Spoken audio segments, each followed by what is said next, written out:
teman-teman semua, perkenalkan nama aku Dea Yosinggiri Butar-Butar, salah satu perguru Malua di GKPI Jemaat Khusus Leksado. Dalam pembelajaran marguru kami memasuki materi berjudulkan Alkitab. Dalam kitab suci kita terdapat dua perjanjian, yang pertama perjanjian lama dan juga perjanjian baru. Dalam perjanjian baru, saya memiliki satu ayat pedoman yang saya selalu pegang di dalam kehidupan saya, Ibrani 12 ayat 14. Tetapi teman-teman, sebelum kita merenungkan ayat yang sudah saya kutip, saya mengajak saudara-saudara semua untuk berdoa bersama saya. Mari kita bersatu di dalam doa. Bapa yang baik di dalam surga, sebentar lagi saya dan saudara-saudara yang menonton video ini akan merenungkan salah satu ayat Alkitab yang sudah saya jadikan pedoman selama hidup saya. Berkatilah agar kiranya ayat Alkitab yang sudah saya jadikan pedoman ini menjadi pedoman juga bagi banyak orang.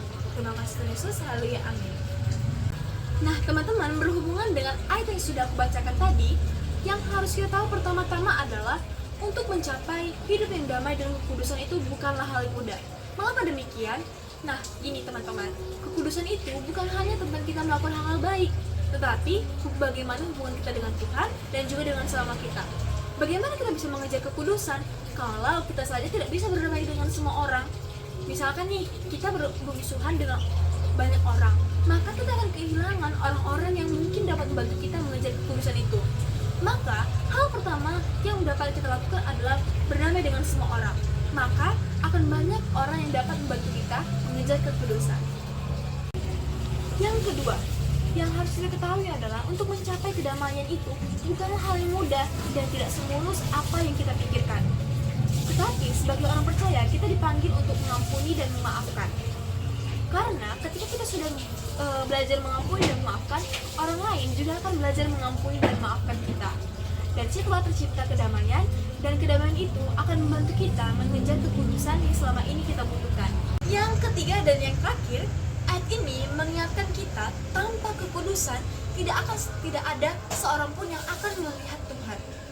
Artinya, kekudusan bukanlah opsional, tetapi suatu keharusan bagi kita semua. Dan juga mencapai kedamaian juga menjadi keharusan bagi kita semua. Dengan demikian, kita dapat memuliakan Tuhan dan hidup dalam kekudusan yang membawa kita lebih dekat lagi dengannya.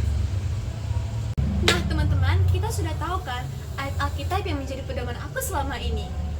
Nah, kalian juga bisa loh menjadikan ayat Alkitab ini menjadi pedoman kalian untuk tetap semangat dalam hidup dan berusaha mencapai kedamaian, mencapai kekudusan dengan hal yang pertama kita lakukan adalah mencapai kedamaian dulu.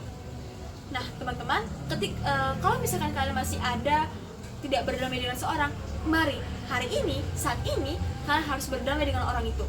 Supaya apa sih? Supaya kita semua mencapai kekudusan yang bukanlah suatu opsional, tetapi suatu keharusan bagi kita orang percaya. Aku Dea, pamit undur diri, bye.